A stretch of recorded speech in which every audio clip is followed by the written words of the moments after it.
It's week 2. Thank God. Sovah, Zim here with a full preview on Bengals Ravens this Sunday. It's an exciting time to be a Bengals fan. I'm AFC North. We got a special show as always. The voice of the Bengals. Dan Ford, Willie Anderson, Corey Dillon. The name of this thing is called Wincinnati, and I'm not going to stop. Talk to us about that roller coaster season. I'm still going to give you the same AJ. I'm going to work as hard as I can to be the best. Always working ever since I met y'all boy. I got to get your top 5 receiver. Better, man. It was good. Watch out for us. What's up, everyone? Welcome to the Wincinnati podcast on a Thursday, week 2, getting things ready. Zim, how are you feeling, man? I'm feeling good, man. I'm drinking a smoothie. Just living my life. Just doing my thing. I feel really good about where we're at. I feel really good with the energy we got going currently right now. I feel like we're licking our wounds for a little bit, and here we are. We're back like we never left the winner's circle. Hopefully we could jump into it this Sunday. Yeah, I think for most of us, this couldn't come fast enough. You know, I was ready to turn the page on things on Monday or Sunday night, but, you know, we still had work to do. We still had recaps and things to go over, power rankings. But it's nice to finally be thinking about the Ravens and not even thinking about week 1. Have you been I know on Tuesday you said you hadn't been on the internet much. Have you been in Spaces the last couple of days? Spaces has been pretty light for a lot of people. I think, you know, me, I normally don't host that many unless like there's like a real good, like when Joe Burrow signed his contract or something like that. Mm-hmm. I usually hop in. So I think a lot of people might have been bummed out. I don't know. They didn't start up that many Spaces, but I hopped in a couple. I was in the Steelers one earlier today. Oh. I haven't really, haven't really done that much. I got so much going on, like trying to get prepared for this week, get prepared for life, all these different things. So I hadn't had a big chance to get into Spaces like that. But I've been reading some stuff. I caught last night. I think it must have been, midnight, 1 a.m. Pacific time. So it must have been even later. It was like a overnight Steelers space. It was the wildest thing. I was like, man, people are really on the East Coast at 3 a.m. or maybe they're like just getting up for a really early shift or something. But it was wild. Well, before Sovah got with Doja, would young bachelor would young bachelor Sovah be like up? Like before I was married, maybe I could see myself randomly just being up at like 2 a.m. I'd be like, oh, okay, y'all talking ball. I feel like that's what those people are doing. Like, they're not really like, you don't have a significant other in the house, because ain't no way in hell my wife gonna let me talk ball at 2 o'clock in the morning. She be like, you go outside. Yeah, I don't think I was ever that guy. I honestly don't. But I'm excited for this Ravens matchup. So much hype coming in. AJ Green coming back to be the ruler of the jungle. So I've got my AJ Green jersey on. So excited for the Raven Killer to be in the house to get everyone fired up. But speaking of that matchup, that will be a big portion of what we are talking today here on the Wincinnati podcast. Bengals ready for the Ravens. We will give you a full preview from the gambling side, the fantasy side, every single angle we are hitting on it today. We also want to talk about the top 5 Bengals plays versus the Ravens of all time. There's going to be some recency bias in here. A lot of these are going to be, from the last 20 years or so. That's okay. I mean, the Ravens haven't existed that long, and they were really good. And the Bengals weren't very good back then, so it probably didn't matter anyway. Like I mentioned earlier, we will get to our Bettor's Guide to Sunday. So we will talk about some of the over-unders. We'll talk about the line. We'll kind of give you our thoughts on how you should place your money come Sunday.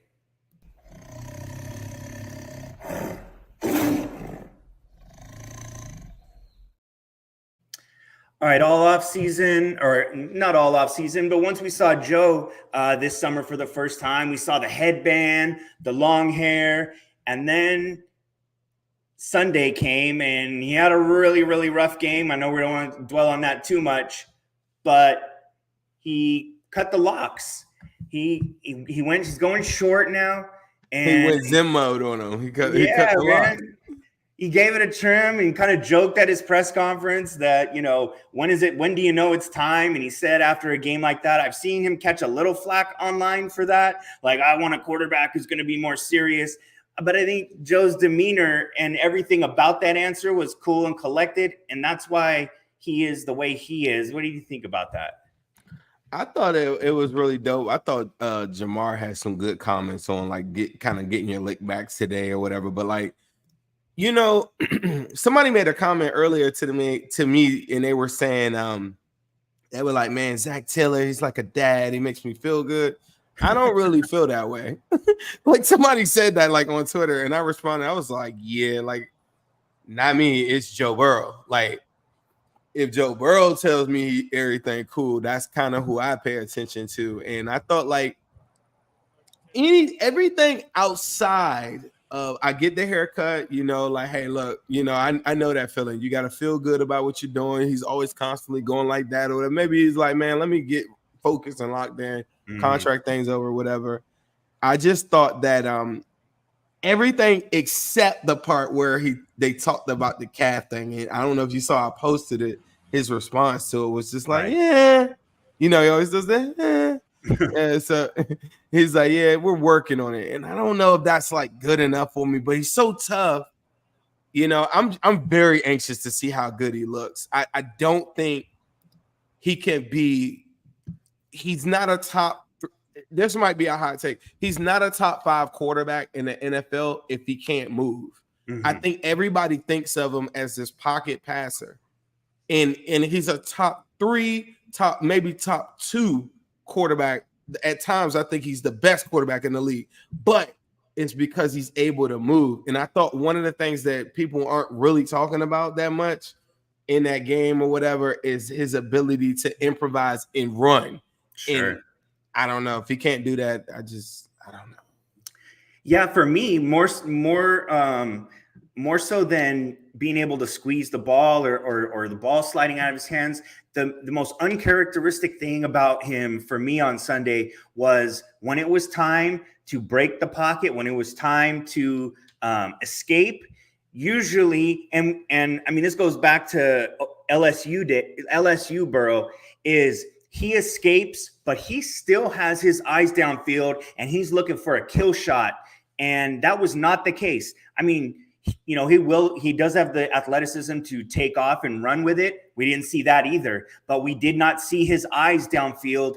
We saw him looking for the closest check down receiver to hot potato the ball away because he didn't want to take a hit or he didn't have the confidence to continue to elude defenders. And that was a really telling sign for me. And that's where I thought, like, man, we are not watching the same guy. We are not watching a healthy Joe Burrow.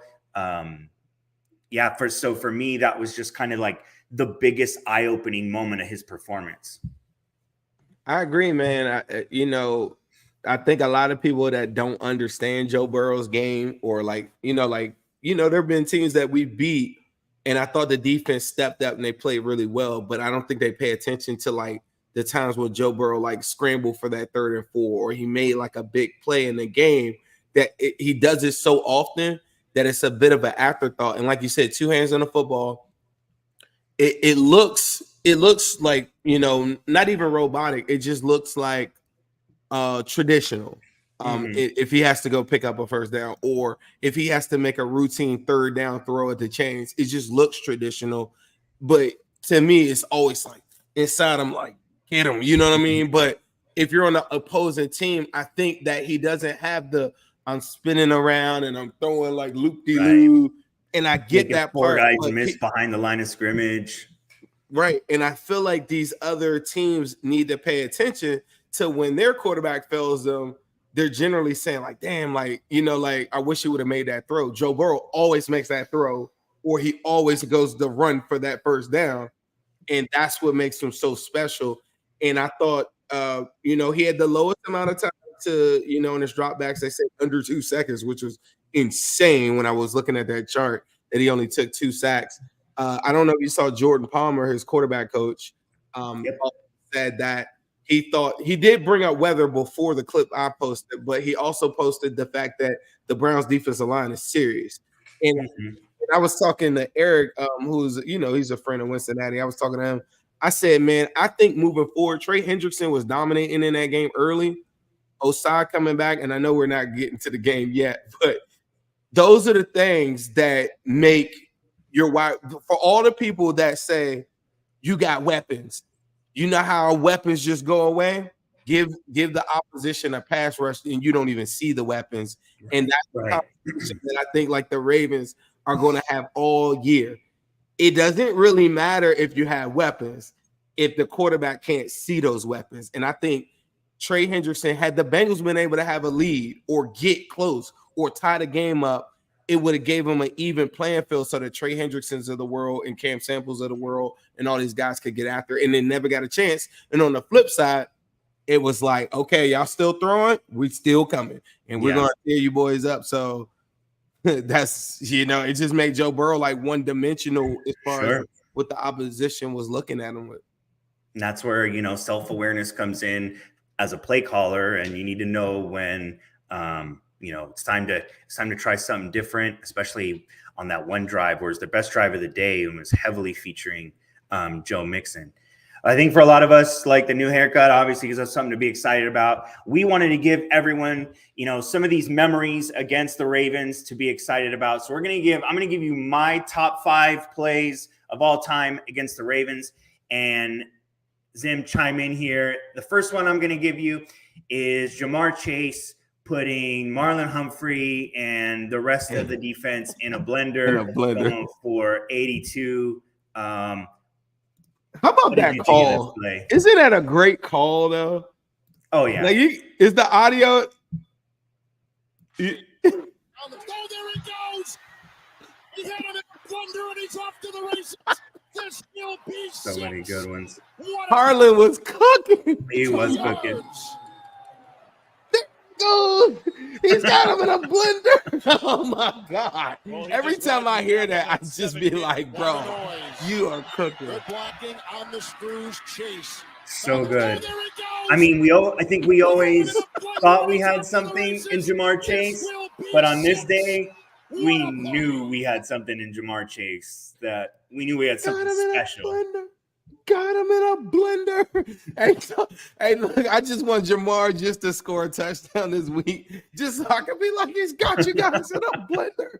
Like, so that's my number 5 play. I literally think that I say that on Spaces, or I might yell, and I unconsciously, I think I really got that from that. Like, I've heard somebody say, oh, you got him in a blender before, like in basketball terms. In Harlan, he does basketball, but from a football standpoint, I just think that it's so like a really good. That's a call. Like, I don't know if it's an amazing call for everybody else, but for me, that's like an all-time like call. I love that call. Absolutely. My number 4 play, we're going to go back a little ways to AJ Green. We talked about him earlier, the Raven killer. This is that play that he, the Bengals were trailing late. It was kind of a back and forth game, and he just continued to be unstoppable. And look at this. The crazy thing, when we would talk to purple people online, and they would lie, like they would go in Spaces and not tell people like our complete history.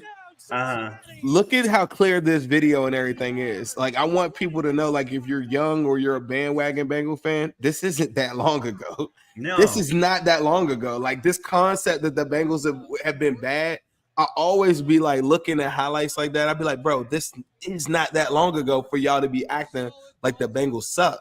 Like, I never got that. The original Raven killer.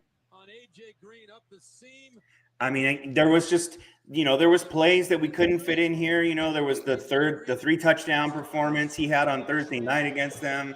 There's, Keel Spike's interception to beat the Ravens the first time they saw them coming off the championship. But I'm gonna wait till I'm gonna see your full top 5 before I comment on what's not here. There you go.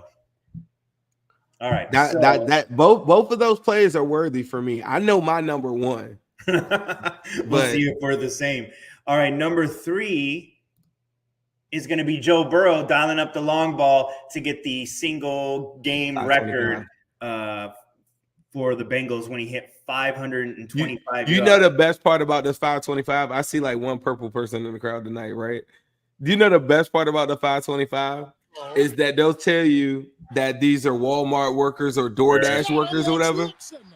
But the dudes like Worley and them dudes are still on the team. Yeah. So literally I'll be saying, so I'll be like, so some of your team are DoorDash workers because they're still on your team. Like God, like what's the other dude? Jalen Armour, David, all them dudes like that. Mm-hmm. Like these dudes were there. Like so when they say that, I'll be like, okay, your team is DoorDash workers.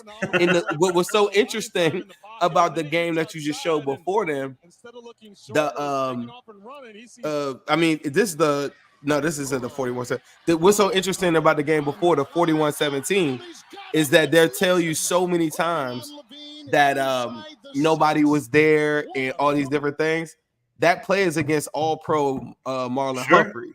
Sure. And also Lamar Jackson plays in that game. And I just thought that is like one of the things that they run with and say that nobody's there. Also interesting note in that the week before they had the same players and went toe-to-toe with, I think, the Green Bay Packers. The week after, they were up and should have beat the Rams in that game and lost the game right at the end. But they're telling you that these are all their backups and they all suck. But how come those backups didn't give up 525 to the eventual Super Bowl champions the following week with the same lineup? Coping mechanisms, and that's theirs, That's interesting. Yes. Joe Mixon catching that pass at the end. I mean, I've said this so many times.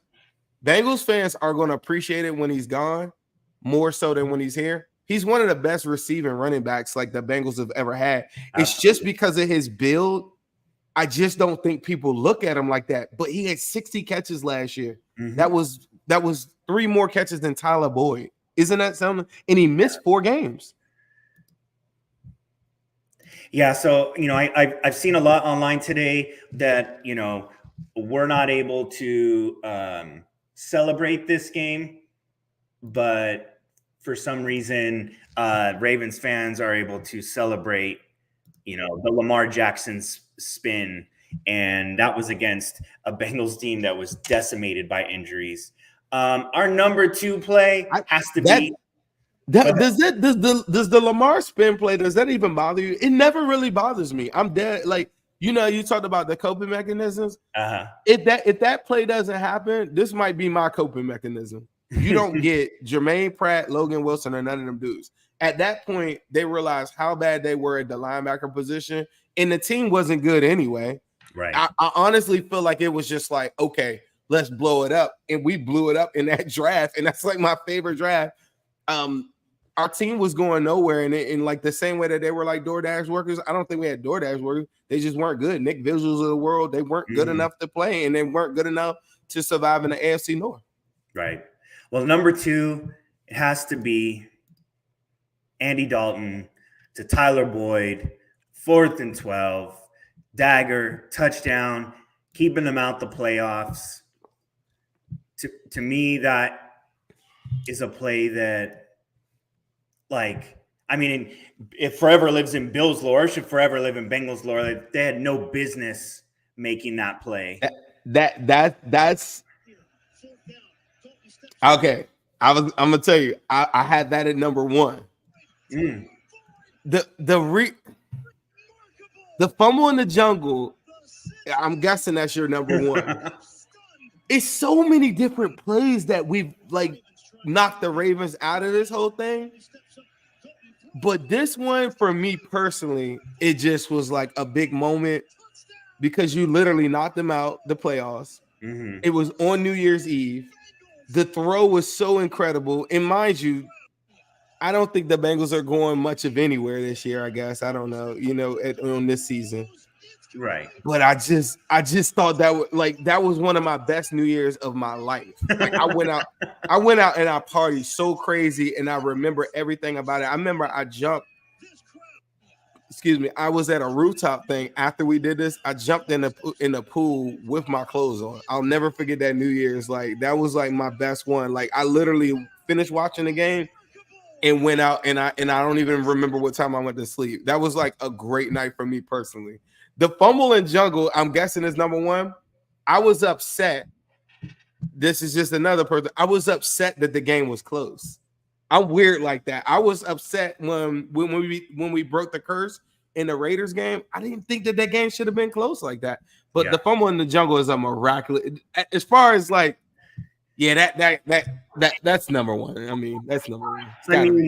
For me, it's number one because not only does it kill them, but it propels, the Bengals to the next round and eventually to the AFC Championship. And it just continued this momentum. We saw this team was on this unbelievable hot streak, and just like how demoralizing it must have been to be like an inch within taking the lead and feeling like you had all the control in the world and getting it snatched away and watching Sam Hubbard go 100 yards with it. Yeah, I'm tripping. That's definitely number one. Yeah, I mean, that false line. It almost needs, like it would have been nice if they would have taken it all, to win a ring, and it probably then you could have built a statue out of it. But man, it's pretty bittersweet. Yeah, it's bittersweet in that regard. I feel like it's one of them things, man. That season, everybody, I don't think people get it. And we're already week one. You kind of see like a little bit of like people starting to freak out. But 2022, I kid you not. Now I'm not an older Bengal fan. So like the 88, like I wasn't there. I wasn't there. But man, that was the best Bengals team of all time to me. Yeah. Just from it was better in 2005 and it was better in 2015 because the quarterback was playing at the level that he was playing. The weapons were the weapons in the defense, the defensive coordinator, all these different things in the kicker. To me, I just felt like that was our best team. Mm-hmm. Now, I don't think that is our best shot. Right. But you just never know. You watch Aaron Rodgers go out after 3-4 plays. You just never know, bro. And that's the thing. It's always like this concept of what happened to the thing. I was looking at the comments. Something happened to the feed? Okay. I'm sorry. I just saw like a drop off and I was okay. I thought like the feed or something got kicked or something, but you just never know, man. And I see something's going on with YouTube, I think. Well, we'll keep going here. Okay. So, we're on a Thursday. At this time last week, there was some somewhat controversial comments from Jamar Chase calling the Browns elves, catching himself and saying, oh, God, I almost said that. I only referred to them as the Browns. And they kind of ran with it as bulletin board material. This week, nothing coming out of Cincy, but maybe there was something about a month ago that Jamar Chase might be thinking about this week. And that was Marlon Humphrey on his podcast when he was asked who the toughest receivers in the league are to defend. Here's what he had to say. These are the 4 hardest wide receivers I've ever guarded. One is for sure Antonio Brown. He's kind of wilding out now. He's really, I feel like he could still put up 1,500. For the Ravens. Who's number 2? Devontae Adams is pretty freaking. Devontae Adams. Yeah, both these guys are rookie years. Third, it's never been easy to guard Tyreek. I'm not going to lie. He's just like, the motherfucker just be running so fast. As fast as Tyreek is, sometimes his double moves are not good because he runs them so fast. So like if he beats you on the first route, then it's usually harder to get beat on the second round. So it's like by the time he can get it stops, like I'm still running to get there. And then by the time you do the second round, I'm just already still on that same stride. Yeah. All right, Jefferson's in there. He's nice. I respect this game.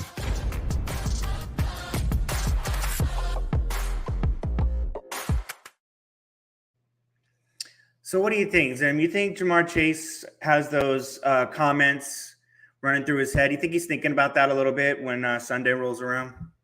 Sure, 100%. The feed. I don't know if you read the comments. You got to look at the private too. Yeah, I'm not sure. I went on YouTube, but I don't see it. I don't see the show coming up at all. But I don't know. Well, let's keep going because the podcast will still continue to roll and people will be able to hear us. Okay, cool. That way. Okay. So we think Jamar Chase is going to be thinking about these things. You know, I know he said that if you need bulletin board material, it means you're soft. But I still think that these guys think about those things and they hear all of that stuff. I mean, wouldn't you agree? Yeah, I mean, on my end, I don't think there's anything that, for him, he kind of gave his reason on why he said that he didn't want to list Jamar Chase or whatever. I don't know. Like on my end, that's the worst statistical day of his whole entire career. So I don't know how he's saying, like he's not one of, like that's the worst day of his career. So he said that he just thought that like Tyreek is like got this speed to him, and he named some other guys. And I'm just like, to me, Jamar Chase is just faster than all of those guys outside of Tyreek. He's stronger than all those guys. And I guess I have my own reasons, but I mean, I'm not out there playing football. Now, I have met him before, and I know he said that on his show. He was very complimentary of Jamar Chase. I thought when I met him, I just thought that what he was saying on the show was a little bit different. If you guys are seeing, I've been writing notes to Ryan in the private. I don't know if he sees it. Everyone is seeing us on YouTube right now. We are live. Right. I was gonna say I don't know what happened to the show for a second. Maybe I don't know what happened, but I think we're back. I don't think you guys missed anything. But Ryan did show a clip about Marlon Humphrey going against Jamar Chase and some things that he said on his pod. But I think we're back up and everything's good. So everybody, I don't know. Well, speaking of Marlon Humphrey, let's look at the injury report for this week. And the Ravens are limping into Cincinnati with some serious question marks. They may get Mark Andrews, who's now limited in practice, but as of Wednesday and Thursday, Marlon Humphrey has not practiced. Tyler Linderbaum has not practiced. Ronnie Stanley has not practiced. And Marcus Williams, I think we know for sure, will not play, has not practiced either. For the Bengals, as far as not practicing, it's Chris Evans. And, it sounds like we're going to get Joseph Osai back, which would be huge. Major, right? How big of an impact could we see Joseph Osai having this week? I think it's huge. I literally, that game, I'm just talking about that game in relation to right now. Mm-hmm. If Osai plays early in that game, I just think that, bro, you might be at a 3-3. I don't think that I thought our defense was good enough. Trey Hendrickson, I don't know if y'all seen the pass rush win rates that have come out already. He had a 30% rate. Jeez. The highest rate I think last year was at like 18%. Rashawn Gary was at like 50%. Insane. So he was killing the Bears. But Trey Hendrickson early in that game, I counted 4 knockdowns on Watson in a sack. I mean, he could not be guarded. If you could bring on third down some interior pressure, I just think that Osai would just go so crazy in this scenario. Him being back is huge. I will say this. This is another thing about that injury list. The backup center for the Ravens is a dude named, I can't even think of his name. Because John Simpson's the new left guard. The center is a practice squad guy. Somebody told me they might put Patrick McCarry at center. I'm not sure. I think he's going to now play left tackle. But the center that they have now is a dude from the practice squad. As much as we talk about DJ Reader being the man, and then you couple that with the fact that J.K. Dobbins isn't – you couple that with the fact that J.K. Dobbins isn't going to be there, if the Ravens run on this team, on this front, those guys missing, I will tip my cap to the highest extent to whoever is playing for the Ravens. I'll come back on this show and start off my whole entire show with that. As good as DJ Reader is, this is a game where he should dominate. If DJ Reader, for all the people that say DJ Reader, now he doesn't need to do good in this game to prove his worth. Right, but correct. And that DJ Reader needs an extension. This is a game that he has to dominate. There is not a center in the National Football League that I think really match up with him one-on-one. I think he's really just a guy just taking on double teams. He should be able to throw this dude into the Lamar play. In the run game, they better run away from him. And period. He's not on no injury list or nothing like that. To me, this is the equivalent of the Migos going up against. Remember last week, people like myself were saying there's no way that the Browns are going to play us in man coverage, and they did. And they played man, and they locked them up. And I thought there were some open opportunities, but the Bengals didn't hit them. So I'm just going to go by what happened. This is the same thing. On the back end, on the cover side of it, it's going to be cover 2 shells for most of the thing. So even if you feel like you got a matchup advantage at cornerback, the scheme of the Ravens is still really good, even though we're talking about Marcus Williams, I guess, in a second. Up front, no cutback ability of J.K. Dobbins hitting this hole. I'm stretching y'all left, and then I'm bouncing back right. I got straight line runners, Gus Edwards and Justice Hill, Dax's brother. You got those guys are straight line runners, little bit of wiggle, maybe, but this is a mono game up front. DJ Reader has to dominate. Yeah. Yep. I absolutely agree. And, J.K. Dobbins out for the year. We never like to see season-ending injuries like that. That's really unfortunate for his career. But this is not going to be a downhill attack with the backs that they have with Lamar and with Justice Hill. Gus Edwards gives you a little bit of that, but they are going to be stretching the field and trying to use their speed to get to the perimeter. And there's going to be a lot of, confusion. And I just think that this is a game where, Nick Scott sort of playing a spy or being able to set the perimeter, that's going to be huge. Akeem Davis-Gaither, these athletic linebackers, Jermaine Pratt, Logan Wilson, obviously. That's when Lou is at his best cooking plays up to keep Lamar and this Ravens running attack in check when he's done that in the past. And, let's bring back the highlights of Josh Tupou tackling Lamar in the open field. But, if Ronnie Stanley, though, can't go, then you talked about that Trey Hendrickson pressure rate.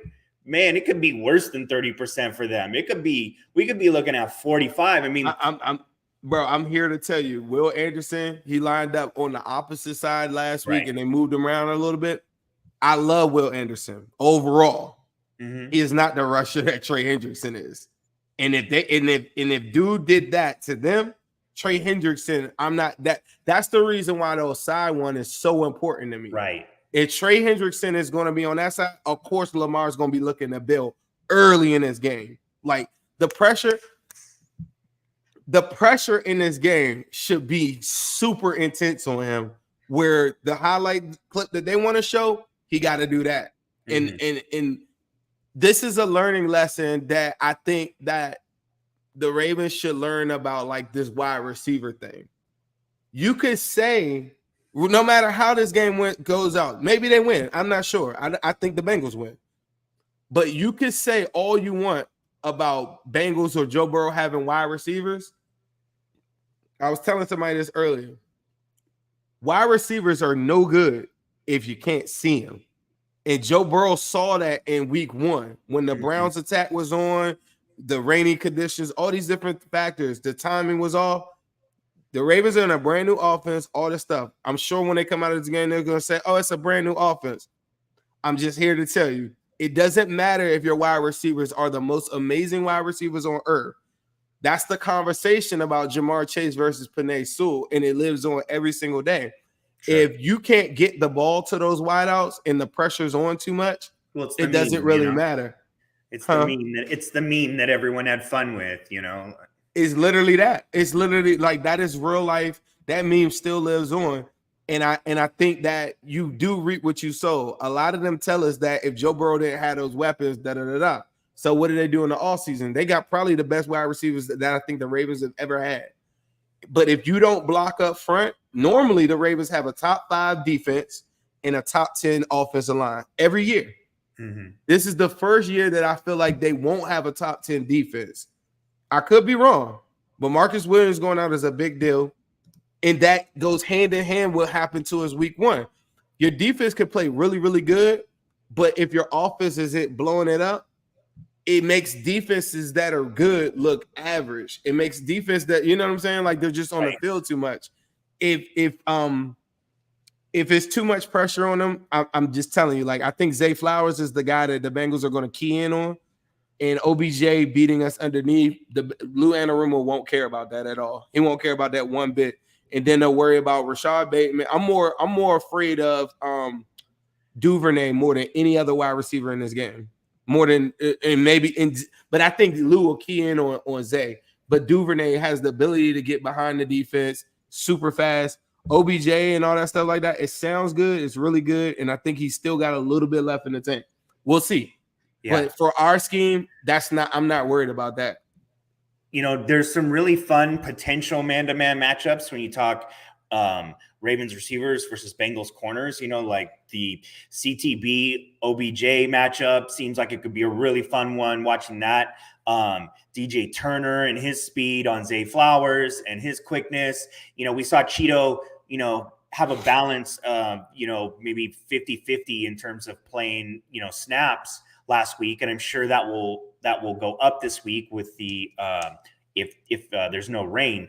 But I think the threat of turning your back to Lamar then turns into there's probably less man coverage, and we're going to see, you know, a lot more zones to confuse him, to at least make sure their eyes are on the quarterback. I'd like to now switch it to the other side of the ball. Obviously, last week was an offensive performance that we hope we never see again. How do the Bengals get the offense rolling again against this Ravens defense? This is, I think Marcus Williams not being there, they have to take some shots down the field to open it up. They have to attack the middle of the field and the seams. I feel like Roquan does make the Ravens a lot better, but I do think that getting him in coverage is something that I want to test. Patrick Queen, I think, is better in coverage, in my opinion. Roquan is just all around a better linebacker than every linebacker probably on the field, right? I get that part, but I want to challenge him in coverage throughout. And so if that means running option routes for Tyler Boyd right at his area, then I'm going to run it early. And I'm going to give them the leeway to go and do so, because I know that he has to be on the field no matter what. So I know I could go find him. I mean, speaking of, like, we heard it earlier, putting them in a blender, like those jerk routes and those pivot routes that Tyler Boyd runs in the middle of the field, those will put safeties and linebackers literally in a blender. They got to. They have to go. They have to attack that, because out to the flat, sideline to sideline, generally in cover two, what they're going to do, like the Ravens will switch to quarters in all these different quarters and variations of that.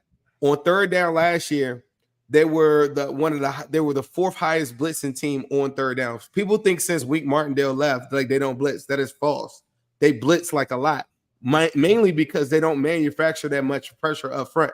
Right. I was in a space and somebody was talking about like Odafe Owe, and I'm like, I think he's a good player, but rank him like on the Browns right now. Like if you were to put him like, you know what I'm saying? Like he'd be like the third or fourth guy. Like the Bengals just went up against,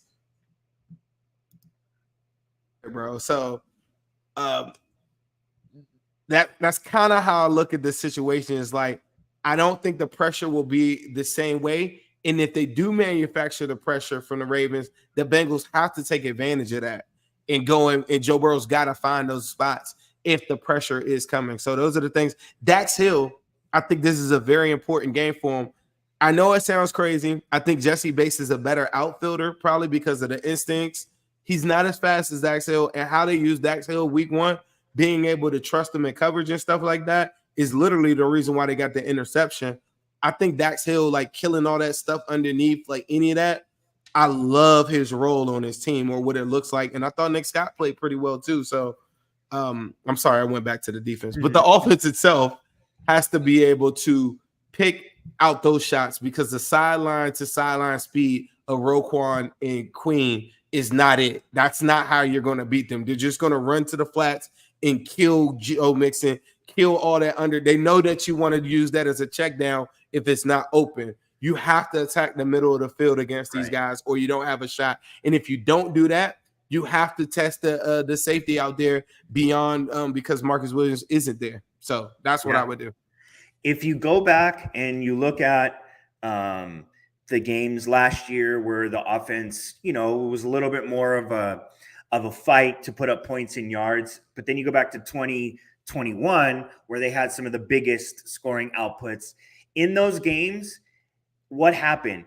CJ Uzomah and Tyler Boyd gashed them in the seams, and that's where their weakness is. And we did not see them, I don't know whether they didn't feel comfortable with Hurst. We did not see that, mentality last year. And they didn't try to take, I don't know if maybe the Ravens, tried to take that away thinking that, that this is what got us the previous year. But I think that, with their strength on the outside, if you tack them in the seams, I think that's where they'll be able to make some hay. And I don't think this is the Joe Mixon get him back on track game because of those linebackers you talked about, but you still have to continue to run the ball, even if it's getting you 3 yards a pop, because if they're just going to sit back and be able to, blitz on every play, then, Remember Mixon had a good rushing game last year. Remember what did we say when we were coming out again? Why did you run a Philly special? Why did y'all run the two? Those are the things that were really said. The Sunday night game. Yeah, the week 5 Thursday, Sunday night or whatever day that was. That game. Go look at that game. Like I remember afterwards, a dude from the Ravens came into Spaces and was like, "Why y'all stop running the football?" And I don't know if the Bengals are going to be able to run the football as efficiently on the Ravens. I do think that their run defense is better than the Browns, but I think that some of the things that I was saying was really to stretch them out and get them respecting the weapons itself. If you don't do that, none of those running lanes I think will open up. The scheme is just set up. I just think that Joe Mixon has a tough time the last couple times that he's had to play the Ravens, particularly in the playoffs. In that coin flip game, he got nothing going. The week 5 matchup, I thought he had some spots. Zach Taylor went back to what he always does and started throwing the football. But of course, you're going to run. But I think in this game, it's the opposite because I'm not as worried as the pass rush as I was last week. Right. If they manufacture it from the second level, Joe Burrow just better see it.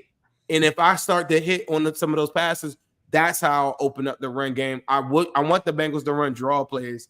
I wish the Bengals would run if you're going to be a shotgun run team, you need to be able to run draw plays because essentially you need to show the defenders that I'm showing you the same exact look. So the cornerback pre-snap is thinking that, oh yeah, of course this is pass. Is it 3 wide out, 11 personnel? Of course it's pass.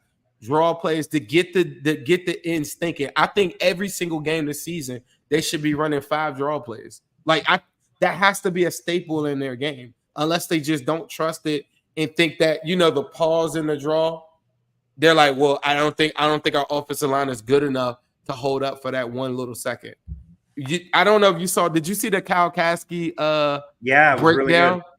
Really you saw in that instance, that's an RPO where Joe Burrow has the option. First play of the game. The first play. Imagine if that's not even an RPO pass play and that's a run game. He's showing you how open the lanes are because nobody's respecting the run for the Bengals.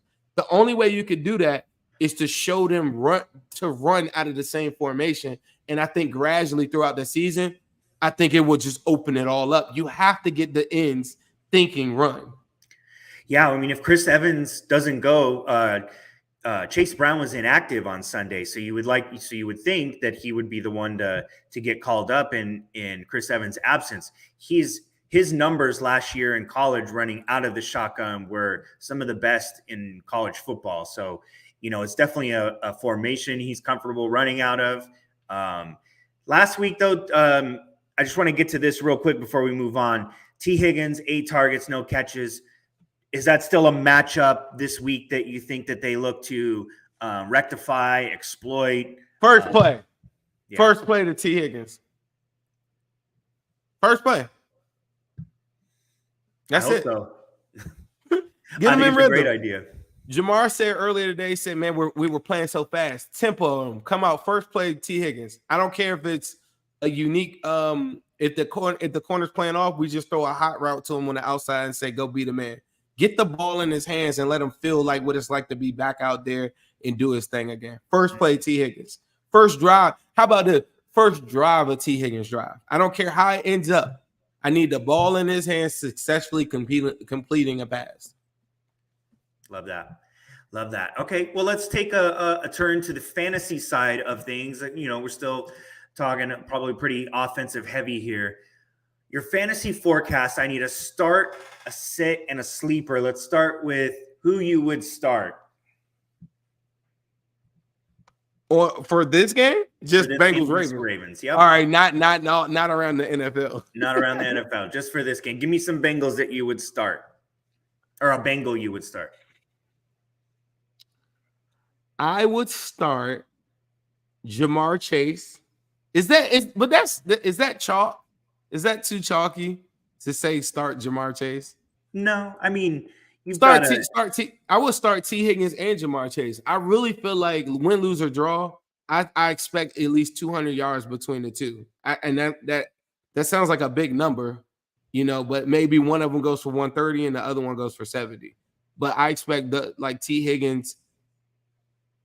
Yeah, I start. Okay, sit. I would sit. It'd be hard to say sit Joe Mixon. But is that what you're going with? I would sit Joe Mixon or Irv. I feel like I want to, that's kind of chalky though, Like, of course, you're going to start Jamar Chase over. Like, you tell me, who would you start sit or, or so whatever. So who would I start this week? I think this is a big bounce back week for Burrow. That would be my starter. I think that, he's seen this defense enough times. I think, he's probably had a whole offseason to look at, where they sort of slowed him down last year as opposed to the year before. And he's been able to make some changes. And one thing about him is he's like a computer. He sees something once and it gets him, and he sees it again and he knows exactly what to do. It's his superpower. He knows how to read it and he knows how to deal with it on the fly. And so I think we're going to see some of that. So I think Joe Burrow would be my starter.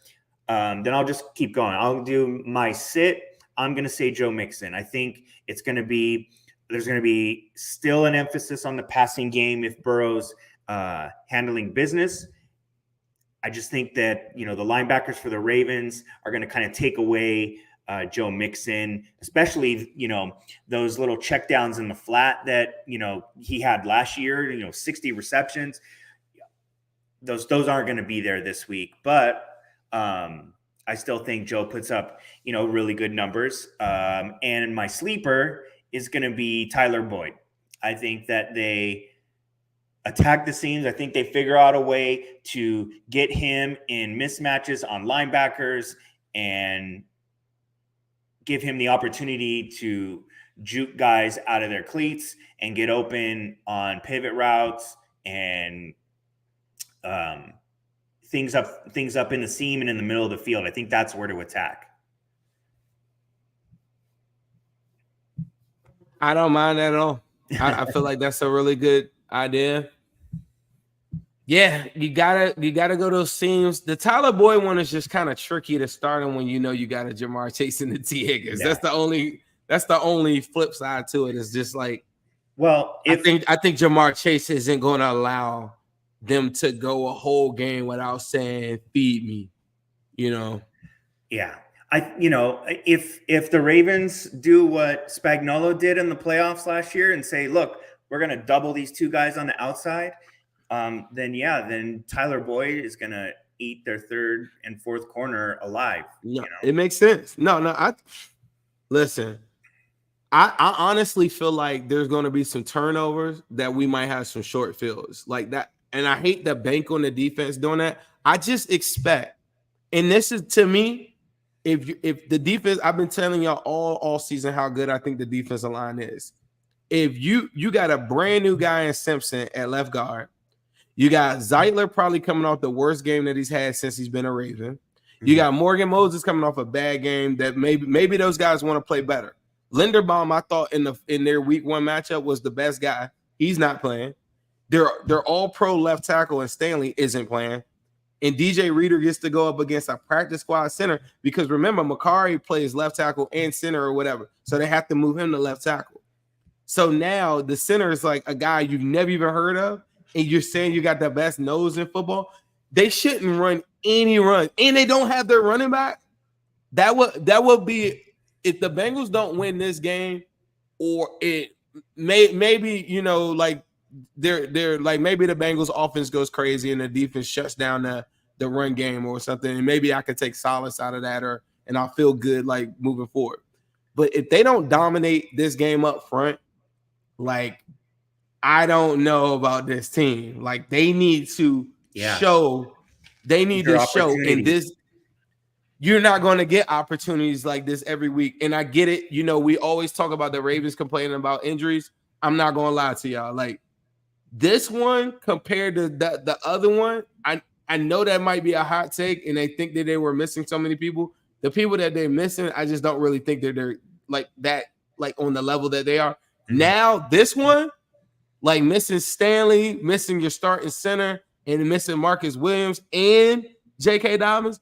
Literally, I feel like Chubb's runs, he doesn't get to 100 yards if he doesn't have that cutback on those runs to go weak side and jump out. Right. That's what J.K. Dobbins does really, really well. Yeah. Gus Edwards and Hill, they're good NFL running backs, but they're straight line runners. And if your Bengals defensive front can't dominate up front, I'm gonna be looking at this team like y'all need to go get somebody to go put. You know what I mean? Like I would be heartbroken if the defensive front doesn't kill him. Lamar should be running for his life in this game, straight up. Yeah. Yeah, I mean, the dam broke for Cleveland's running game last week because they stuck with it and because they kept going. I mean, it wasn't like Chubb had, 75 yards at halftime. That wasn't the story of the game. That's not how it went. It's because of 3 and outs and, continuing to get the ball back, continuing to actually feed Nick Chubb. That's when they started to wear them down. That's where he began to spring these 15 to 20 yard runs. And, he only had, well, it's a lot. He only had 5 runs over 4 yards.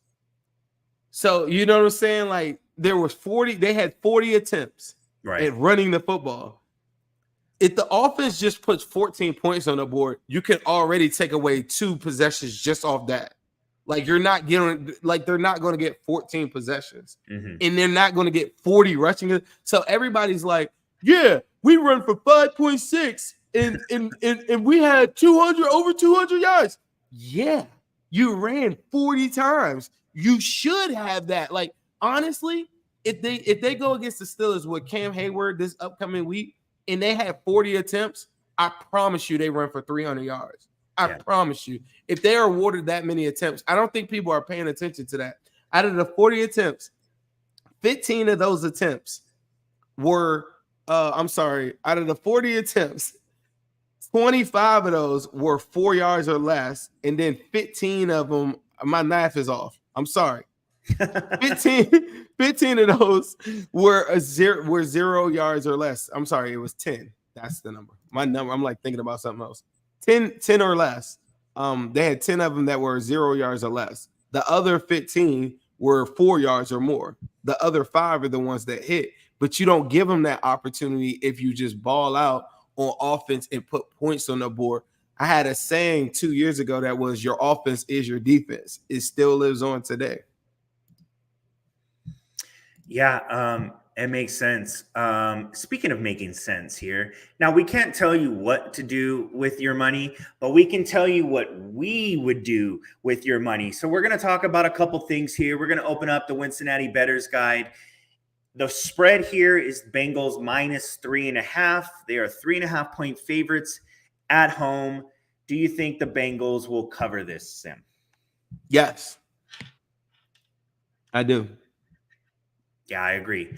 I think that this is going to be like a 7-point win, or 6 to 7 points, but I think they cover that. They've been pretty good at home against the spread.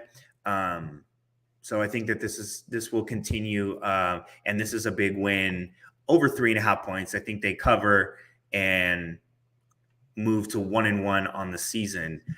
Here's a good one. I could see a field goal victory too, though. It is a tough bet, but I do think, considering like those injuries that I keep on saying, like I'm not a big injury guy, but I just think that they're so glaring because they're right at our strengths. So I don't see a 41-17 type game or anything like that. I just don't. If anything, I could see, if it get to really get crazy, 28-20. You really? Okay. Yeah. I'm gonna stay tight-lipped. I don't know. I feel really good about the team. Like, I mean, if the Bengals get a lead and they're forced to pass, I don't know. I just think that it could get ugly. If the Bengals could get them in that spot, if they could go up by like more than 10, and it's like later in the game, like third quarter, that's what happened. He's gonna have to run front quick. Yep. He's gonna have to run. The Bengals are one of the best first quarter teams in the National Football last year. They actually were the number one. They had a plus 62 first quarter all of 2022. I will say this too. Joe Burrow's had 7 bad games that I remember or have listed at a low quarterback rating. 3 of them came from this opening weekend. So that's just something to think about. Like, that's a reoccurring thing. It's like his quarterback rating is bad at the beginning of the season. So I just think if they can get a lead, it really works in their favor this week. I know that he can run, but you can't run that long. You got to throw that ball at some point. And Lou Anarumo, if he gets a lead on you, it's going to look different. It's going to look real different for a guy with a brand new offense. Quickly, who and why? Well, who will have more rushing touchdowns, the Bengals or the Ravens? Ravens. Why? I just think if maybe they could spout off a big one, and then if they get in the red zone, it's probably Andrews or like some like Lamar's going to have to run. I know that they want him to pass. He's got to run. Any other path, this is a Lou Anarumo defense that does not give up 300-yard passing games. You'd be lucky if you get like 250. Like, he doesn't give those up that often. So he's got to run, man. And I just think that that's a part of it. I think if they have success, it'll be because they're running. Yeah, I mean, I think it's going to be the Ravens, but it's because of the emphasis on the passing game. I think if the Ravens get 1 or 2 touchdowns, they'll be, they could get them rushing, and the Bengals get 0 to 1 and not have enough. So if it was my money, I'd be putting it on the Ravens in that case. Well, that is our Wincinnati Bettors Guide.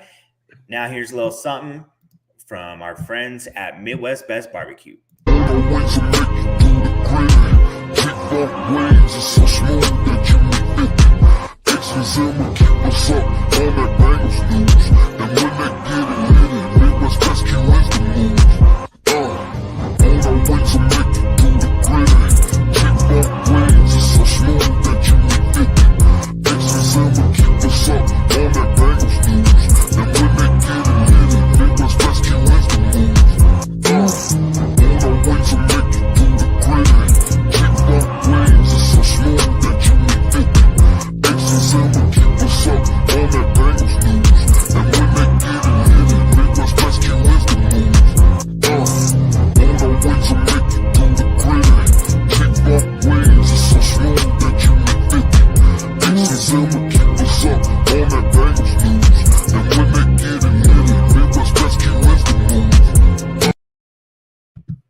head down to Loveland, Ohio to visit Midwest Best Barbecue and Creameries. And what are your favorite things on the menu there right now?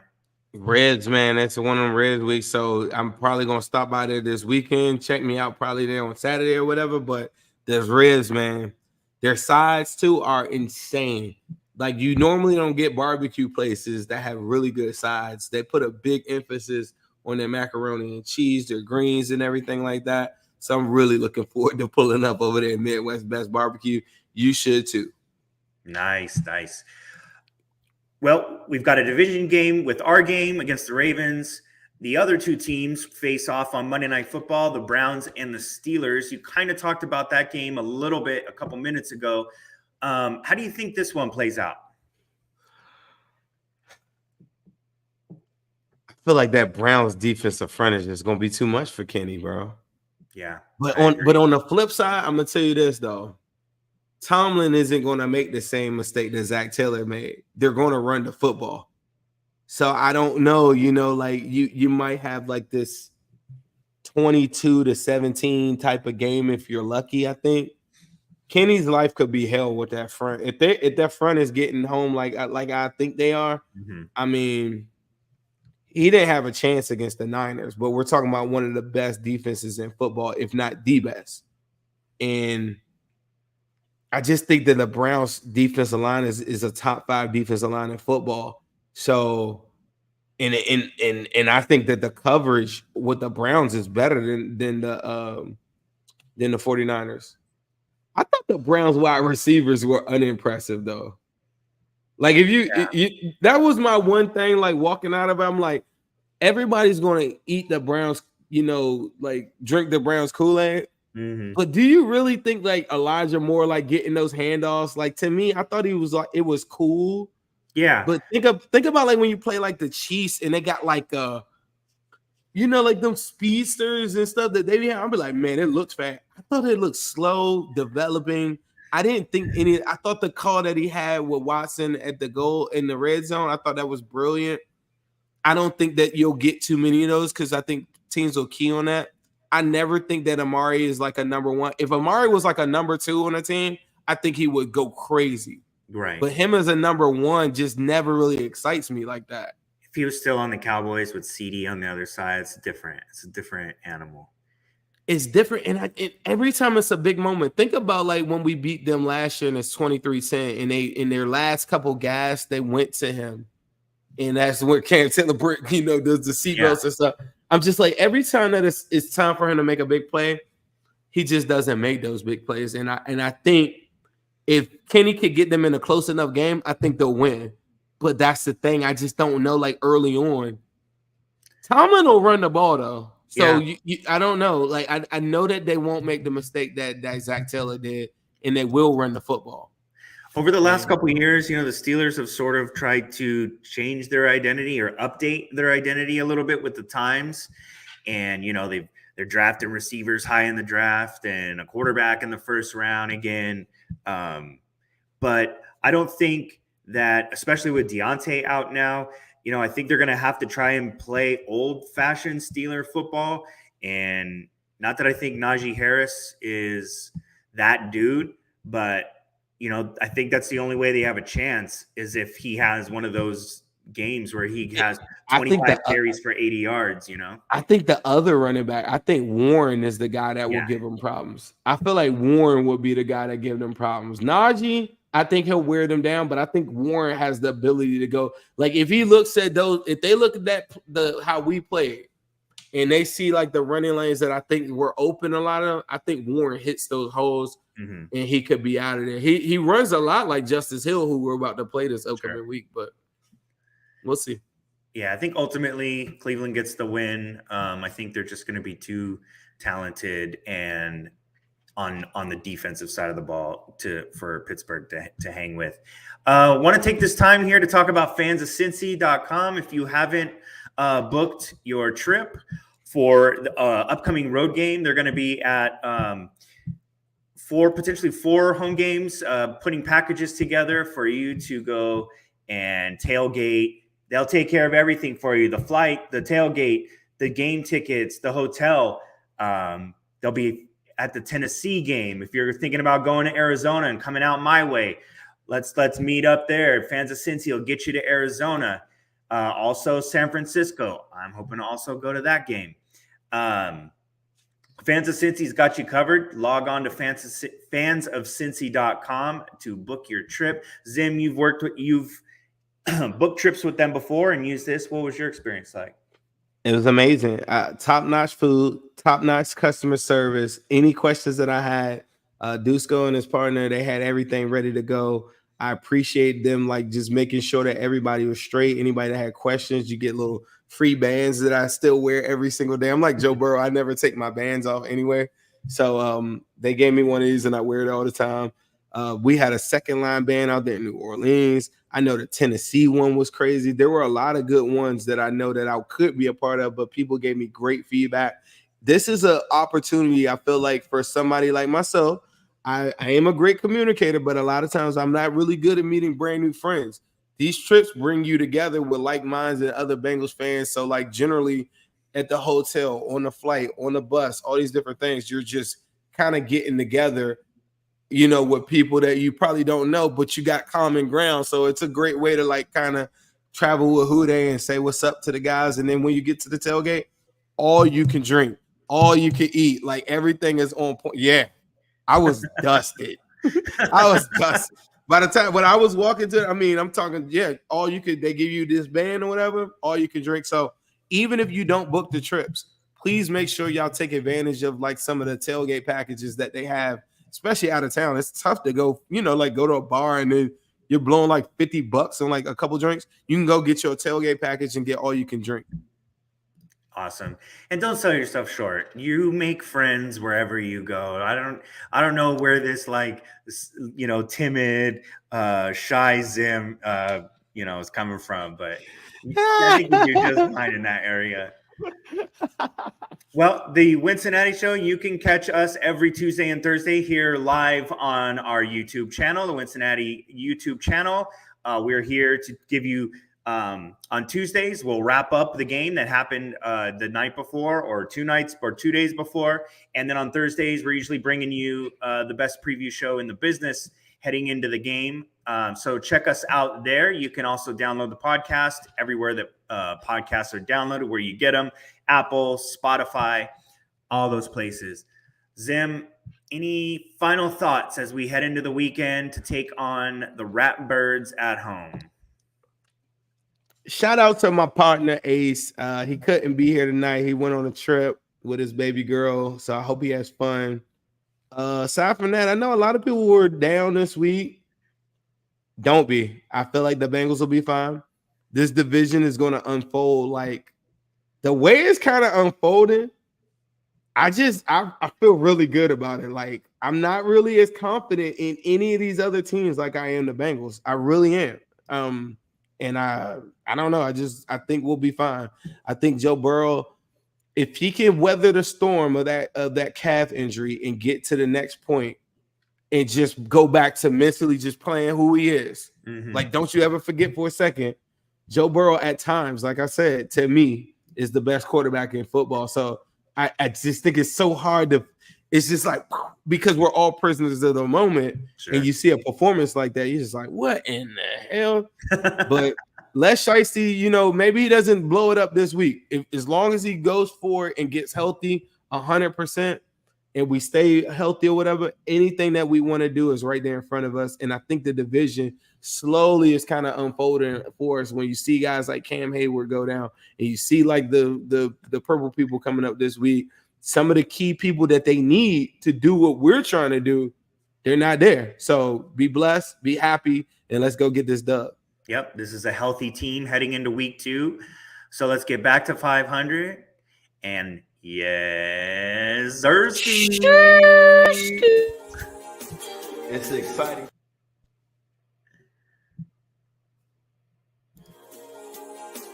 It's an exciting time to be a Bengals fan. I'm AC Zim. We got a special show as always. The voice of the Bengals. Hello, world. Ford, Willie Anderson, Corey Dillon. The name of this thing is called Wincinnati, and I'm not going to stop.